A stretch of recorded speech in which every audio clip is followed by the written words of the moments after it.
interrompre, vous disiez on va les associer. Mais dans votre texte, vous dites très clairement que vous souhaitez que le périscolaire soit mis sous l'autorité des professeurs et des directeurs. Donc à ce moment-là, on se retrouverait avec des professeurs de la ville de Paris qui seraient sous l'autorité des professeurs d'éducation nationale, des directeurs. Est-ce que vous pensez qu'il est envisageable de réintroduire une hiérarchie affichée et donc une source de conflit entre les différents acteurs du monde éducatif plutôt que la logique d'une coéducation avec un système de dialogue et de... Voilà. On sort quand même d'un débat sur la réforme des rythmes éducatifs qui a beaucoup à choper sur cette question des statuts des uns et des autres. Est-ce que de réannoncer qu'on va réarmer et remettre une relation d'autorité, est-ce que c'est pas plutôt une relation de...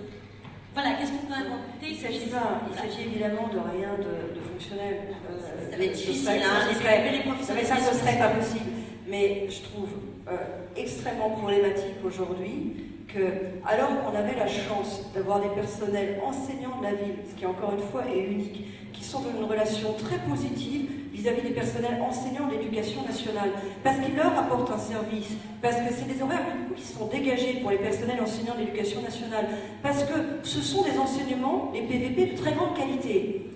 C'est reconnu par tous. Regardez un petit peu ce qui se passe dans d'autres communes en matière d'enseignement complémentaire, c'est reconnu par tous.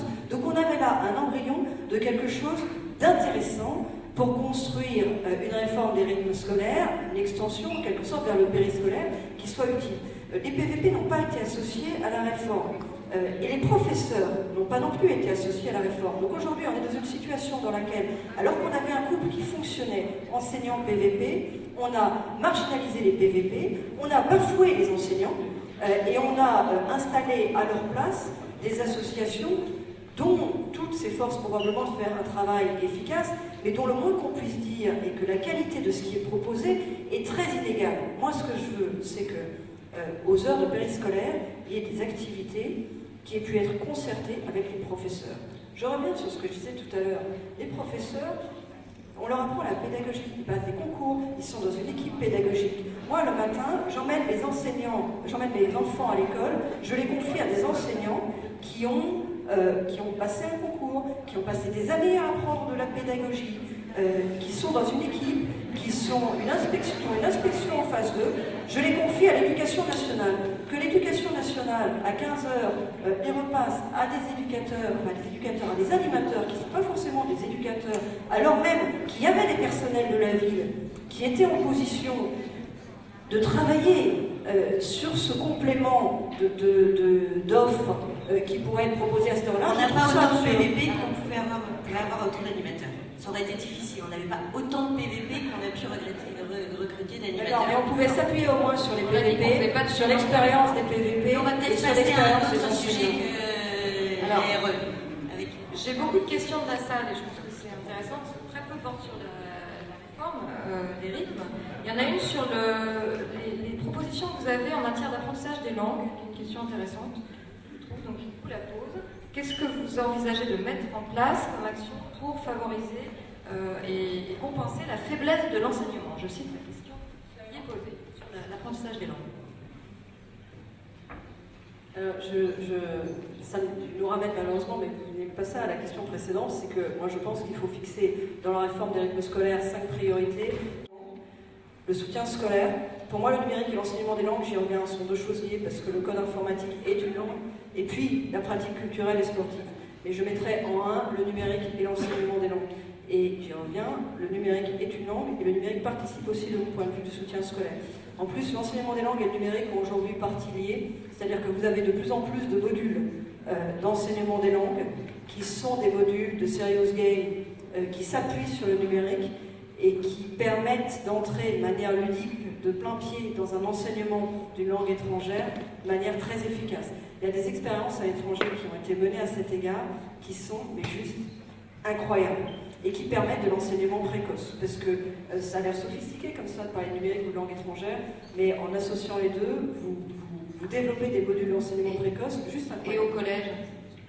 Au collège, on a les... Oui, au collège, bien sûr, mais c'est plus classique, si vous voulez. Du collège? Alors, l'Erasmus du collège, j'ai vu cette proposition. Ça pose un problème. Je veux dire, pourquoi? Parce que Le mot Erasmus, en fait Erasmus, ça suppose deux choses, ça veut dire immersion et équivalence. Le principe de l'Erasmus, c'est ça, c'est un double principe. C'est l'immersion dans une langue étrangère et l'équivalence avec un diplôme étranger. C'est ça l'Erasmus. En 6e, 5e, vous n'avez pas le niveau pour faire de l'immersion. En 4e, 3e, vous êtes en train de préparer le brevet, donc on ne voit pas très bien quel genre d'équivalence on va pouvoir trouver. Est-ce que vous avez une proposition concurrente? Bon, les échanges qui existent, les échanges scolaires, mais c'est pas l'Erasmus, c'est quelque chose de très particulier. Je trouve qu'il ne faut pas tourner les mots pour leur faire dire n'importe quoi. L'Erasmus, c'est un programme qui est vraiment renforcé, qui est extraordinaire. Faire en sorte qu'un maximum d'élèves puissent bénéficier d'Erasmus, c'est une chose. Faire croire aux parents qu'on va envoyer tous les enfants de 4e en échange à l'étranger, ça, par rapport au brevet en 4e, ça ne fonctionnerait pas. En 6e, 5e, c'est jeune, et en plus, on n'a pas le niveau de langue qui permet de faire l'immersion totale. Donc, ce que vous envisagez, c'est que la municipalité soutienne davantage les échanges? On est plutôt sur les échanges, oui.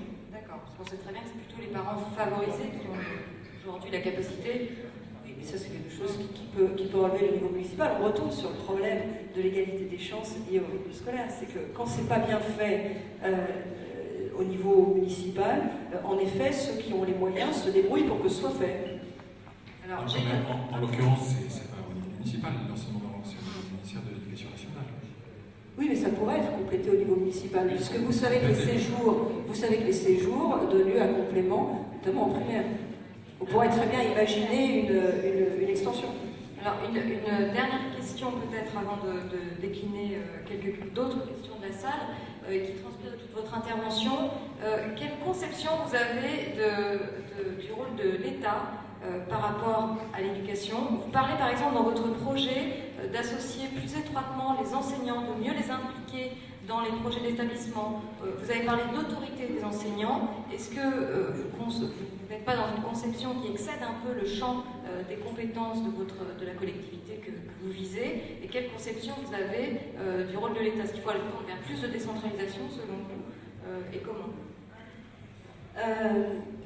Oui, alors en matière d'éducation, c'est une question intéressante, c'est une question compliquée pour être la dernière question, mais en matière d'éducation, moi je crois à l'expérimentation.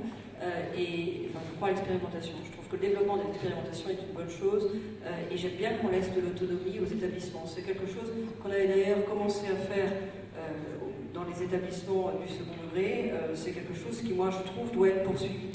J'observe à cet égard qu'il y a une expérimentation, ça fait un exemple, qui a été lancée à Paris, ça doit être il y a 3 ans, avec l'expérimentation cours le matin, sport l'après-midi. Qui est vraiment intéressante, qui a donné beaucoup de bons retours de la part à la fois des enseignants, des parents. Ça a bien marché. Je regrette qu'elle ne soit pas développée. Je suis assez favorable à ce type de proposition pilote. Et c'est dans l'esprit de philosophie générale. Il faut se mettre d'accord sur ce qui relève absolument de l'État. Ce qui relève absolument de l'État, c'est le fond, c'est les programmes, c'est la sanction par les diplômes. On est bien d'accord sur tout ça. Mais qu'il y ait ici ou là des expérimentations de nouvelles pédagogies sur une base volontaire, je trouve ça bien. J'ai eu des échos qui étaient très positifs de ce programme École le matin, sport l'après-midi. Je trouve que l'éducation nationale est un peu frileuse en fait à ce genre d'expérimentation et à leur développement. Et la ville, pareil, avec ses moyens, avec ce qu'elle représente, pourrait là aussi participer à pousser ça à la roue. C'est un peu ce que je vous disais tout à l'heure sur 10 mois d'école et d'opéra. Il y a des expérimentations de nouveaux modes de fonctionnement pour des publics particuliers ou pour des publics d'ailleurs généralistes, des expérimentations qui aujourd'hui montrent leur intérêt et puis qui en même temps sont un petit peu confidentielles et c'est dommage. Je prends une dernière question de la salle, est-ce qu'on a le temps? Parce qu'il y a une question sur la laïcité, je pense que c'est un terme qui tient à cœur, un sujet qui tient à cœur la FCPE. Alors, c'est une question qui faisait référence à la récente polémique qu'on a tous en tête sur la laïcité, sur des rumeurs portées par certains parents sur la théorie du genre à l'école. Alors, j'oublie cette question. Certains milieux activistes extrémistes ont récemment diffusé des rumeurs quant au contenu des enseignements. allant jusqu'à exercer un droit de retrait des parents. Quelle garantie pour la défense de la laïcité à l'école proposée?